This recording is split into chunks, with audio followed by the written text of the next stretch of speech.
નમસ્કાર સાથીઓ, ઇલેક્શન અત્યારે સ્થાનિક સ્વરાજ્યનું ખૂબ નજીક છે. એ પહેલા પાર્ટી પોતપોતાની તાકાત બતાવી રહી છે. જે રીતના છોટાઉદેપુર જિલ્લામાં ભારતીય જનતા પાર્ટી અને આમ આદમી પાર્ટીની ખૂબ ટક્કર રહેવાની છે એવું જાણવા મળ્યું છે કે ભાઈ આ વખતે આમ આદમી પાર્ટી અને ભારતીય જનતા પાર્ટી વચ્ચે બે પાર્ટીનું ખૂબ જોરદાર ટક્કર રહેવાનું છે. એ પહેલા ચૂંટણી પહેલા જ જે વિકાસના દાવાઓ ભારતીય જનતા પાર્ટી આપી રહી છે. એમ કહેવામાં આવે કે ભાઈ વિસ્તારમાં જે નવા નવા કામો મંજૂર થઈને આવ્યા છે અને ખાતમુહૂર્ત કરી રહ્યા છે. જે રીતના છોટાઉદેપુર જિલ્લાના જેમ કહેવામાં આવે કે પાવીજેતપુર વિધાનસભાના જે ધારાસભ્ય છે જયંતિ રાઠવા અત્યારે ડુંગર વિસ્તારમાં એમ કહેવામાં આવે કે છોડવાણી જે માણકા વાઠડા નાખલ બુંડમાર્યા જેવા અનેક જે અંતરિયાળ ગામડાઓમાં જે વિકાસના કામોથી એ વિસ્તારને પોતાનો એમ કહેવામાં આવે કે પાર્ટીનો જે વિકાસના કામોથી જ પાર્ટીનો પ્રચાર થઈ રહ્યો છે એવું લોકો જણાવી રહ્યા છે. કારણ કે ઇલેક્શન પહેલા જે રીતના એ વિસ્તારના ધારાસભ્યો પોતાના કામો મંજૂર કર્યા છે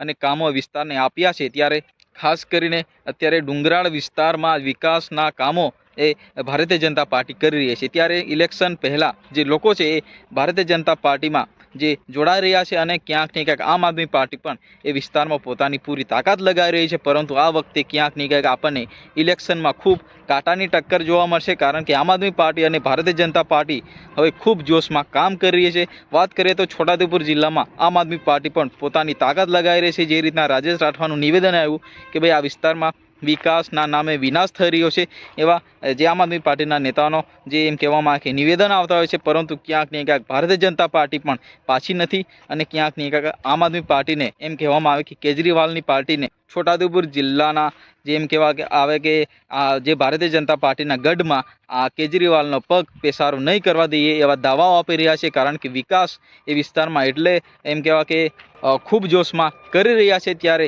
વિકાસના કામોથી જ જે આમ આદમી પાર્ટી અત્યારે એમની ટક્કરમાં આવી રહી છે, એમને જે વળતો જવાબ આપવાનો છે એવું જયંતિ રાઠવાનું નિવેદન આવ્યું છે. જયંતિ રાઠવા અત્યારે વિકાસના કામોથી જ એ વિસ્તારને અત્યારે જે પ્રચાર પ્રસાર કરી રહ્યા છે અને ક્યાંક ને ક્યાંક આ વખતે ખૂબ નવું જોવા મળશે અને ક્યાંક ને ક્યાંક આમ આદમી પાર્ટીમાં જે લોકો છે વધુ ને વધુ જોડાઈ રહ્યા છે. કારણ કે ઘણા જે નેતાઓ છે, લીડર નેતાઓ અને કાર્યકરો આ ભારતીય જનતા પાર્ટીથી નારાજ છે. કારણ કે નારાજ એટલા માટે છે કે ઘણા વર્ષોથી વિસ્તારમાં જે એમ કહેવામાં આવે કે જે વિસ્તારની સમસ્યાઓ હજુ સુધી હલ ન થઈ શકી અને ક્યાંક ને ક્યાંક વિકાસના નામે આ વિસ્તારમાં તમે જે ખોટી રીતના લોકોને પણ ડાયવર્ટ કરો છો અને ક્યાંક ને ક્યાંક અમે હવે પાર્ટી બદલી નાખીશું એવું લોકો જણાવી રહ્યા છે. પરંતુ ક્યાંક ને ક્યાંક એ તો સમય બતાવશે.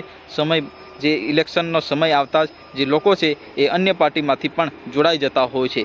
વાત કરીએ તો ઇલેક્શન અત્યારે હવે ખૂબ નજીક છે. એ પહેલાં આપણને નવા નવા વળાંકો જોવા મળી રહ્યા છે અને વિકાસના કામો પણ ભારતીય જનતા પાર્ટી અત્યારે ખૂબ ધૂમધામથી કરી રહી છે. કારણ કે ઇલેક્શન નજીક છે, એમને પણ ક્યાંક ને ક્યાંક જનતાના વોટ ખેંચવા છે અને ક્યાંક ને ક્યાંક સામે આમ આદમી પાર્ટી પણ એવા સવાલો ઊભા કરી રહી છે કે ભાઈ તમે વિકાસના નામે વિનાશ કરી રહ્યા છો. જે આટલા વર્ષોથી પડતર પ્રશ્ન તમે જે હજુ સુધી હલ ન કરી શક્યા અને ઇલેક્શન પહેલાં તમે આવા વિકાસના કામો લોકોને જનતાને બતાવી રહ્યા છે એવું લોકોના જે એમ કહેવામાં કે નિવેદન આવતા હોય છે. પરંતુ ક્યાંક ને ક્યાંક લોકો એ જે ભારતીય જનતા પાર્ટીને વોટ આપશે કે પછી આમ આદમી પાર્ટીને એ તો સમય બતાવશે. પરંતુ ક્યાંક ને ક્યાંક બંને પાર્ટીનો માહોલ એટલો ફૂલ જોશમાં ચાલી રહ્યો છે કે ભાઈ પોતપોતાની પાર્ટી એ વિસ્તારમાં ક્યાંક ને ક્યાંક આવે, પોતાની મજબૂત પાર્ટી બને એવું લોકો અને દરેક પાર્ટીના જે હોદ્દેદારો નેતાઓ આખી તાકાત લગાવીને એ વિસ્તારમાં પ્રચાર પ્રસાર કરી રહ્યા છે. મિત્રો, તમને વિડીયો કેવો લાગ્યો? વિડીયો પસંદ આવ્યો તો વિડીયોને લાઇક કરો, ચેનલને સબસ્ક્રાઇબ કરો, વધુમાં વધુ શેર કરો. કારણ કે ફરી નવા વિડીયોમાં